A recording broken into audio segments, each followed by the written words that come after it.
Hi guys, welcome back to our channel. It's Sophie. I'm back with another eye look tutorial for you guys today. I'm super excited to show you guys this one in particular. I think that it's super unique and it's super different than anything that I've done so far. So if you guys want to see how I achieved it, then just go ahead and keep on watching. And as always guys, if you want to be entered for our monthly giveaway, go ahead and check the description box for all of the rules on how to enter. So jumping right into the tutorial, first thing I'm doing is priming my eyes. I like to prime with concealer. You can go ahead and prime with whatever product that you would like. I just personally think that it's a really nice base because it gets rid of any discoloration, and it's also a lighter concealer, so all of the pigments that I apply over top of this are going to stand out a little bit more, and if you didn't apply any concealer to the lid, it wouldn't be as vibrant. So first thing I'm doing is going into this really small Anastasia Beverly Hills Mini Pro Pigment Palette. I'll leave the name of every single product that I'm using in the description box, but I just picked up the salmon shade. And I'm just kind of laying out the map, and I am applying this a little bit higher than I normally would, and I am kind of winging out that outer corner because we are going to be doing more of a winged out outer edge for this look. So I'm going into this angled brush, and I'm going into this light brown mauve-ish color. I think that this shade is super beautiful, so I'm applying this once again, like I said, a lot higher than I normally would. And this look is definitely more of an artistic look. Would I wear this look out in public? Probably not, but it's still super fun to create looks like this. I think that this technique that I developed is super unique, and I haven't really seen anybody do like the glitter in the center of the crease and then on the outer wing. So I'm excited to show you guys how I do it.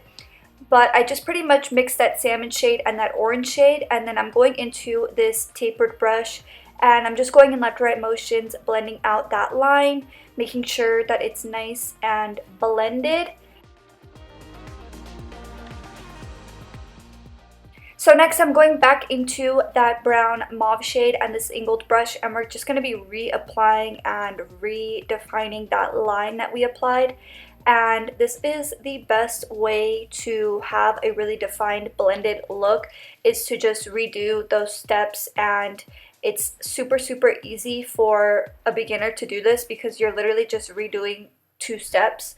So I'm just literally going over top of that line, and then I'm going into this really small tapered brush, and I like using this brush when I'm blending out that line and building that gradient because it has a lot of control since it's so small, so you know exactly where you're blending it and you don't have the problem of like blending too high and like messing it up. So I just kind of reapplied that brown shade just to give us that gradient, and then I'm going back into my angled brush, and I'm going into my NYX Can't Stop Won't Stop contouring concealer, and I just carved my lid, and I literally just followed that crease line as precisely as possible. And honestly guys, this just takes practice. It took me so long to figure out how to get that super precise, so just practice. And then I grabbed this small compact brush and some translucent powder, and I'm just packing all of that in place, and this is going to be a really nice base for all of the work that we're going to do over top of the lid. So it's definitely my favorite way to just kind of prep the lid for all of the vibrant shades that we're going to be applying over top of that. So now I'm going into this Kaleidos makeup eyeshadow palette, and I'm applying that soft mauve shade, and I'm just packing this all over the front of my lid. And I've been liking doing this different shade on the inner half of the lid and then doing that metallic shade on the center. So I'm using this shade right here by Colourpop. This is one of their Jelly Much shadows, and I'm just applying this all over top of the lid. And once I have most of that pigment down on the center, I'll go ahead and put my brush over that soft mauve shade that we applied to the inner half of my lid, and it'll just kind of naturally blend and fade into that shade. So I think that it adds a little bit of dimension to the look as well.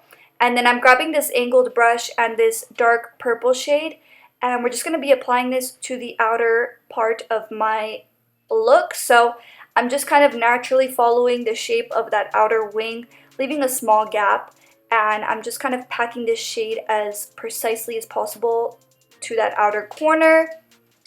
And I'm just really mapping out where I want to have that. And this definitely takes practice as well because this shade is a little bit more pigmented, so you want to be super precise about how you apply this.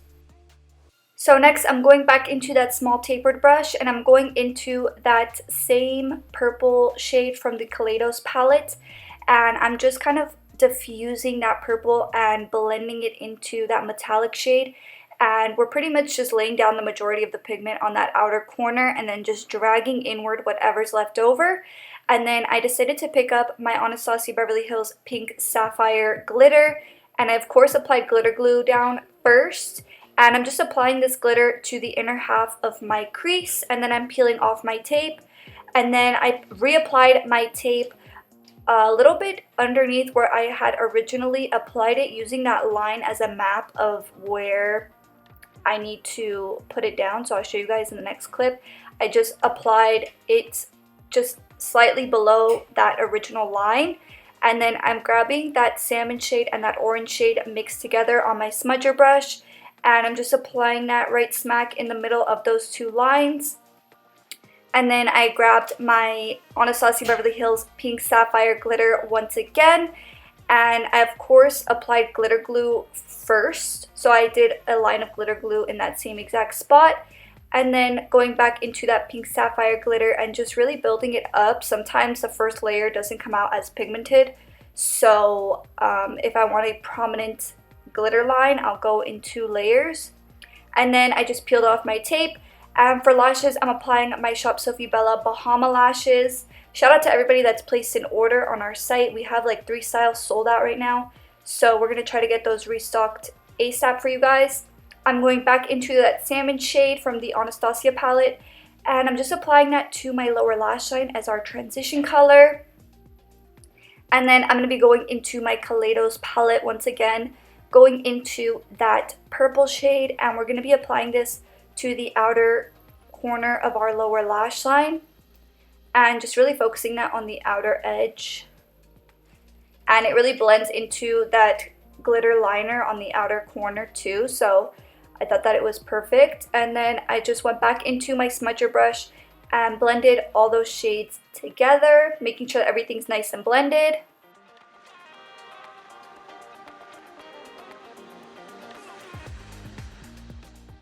Then I'm just applying my Mad Lash Mascara by The Balm, and I'm just coating my lower lashes. And then the very last step for this look, I'm applying my Pop Beauty Gilded Light Highlight to my inner corner. And this is the finished look. I really hope that you guys enjoyed watching. If you did, don't forget to give this video a big thumbs up. Make sure you subscribe, turn your post notifications on, and then I will see you guys in the next one. Don't forget to check back on our channel since we are doing daily uploads, so a brand new tutorial every single day will be dropped on this channel. Thank you so much guys for all of your support, and I will see you guys in the next one. Bye!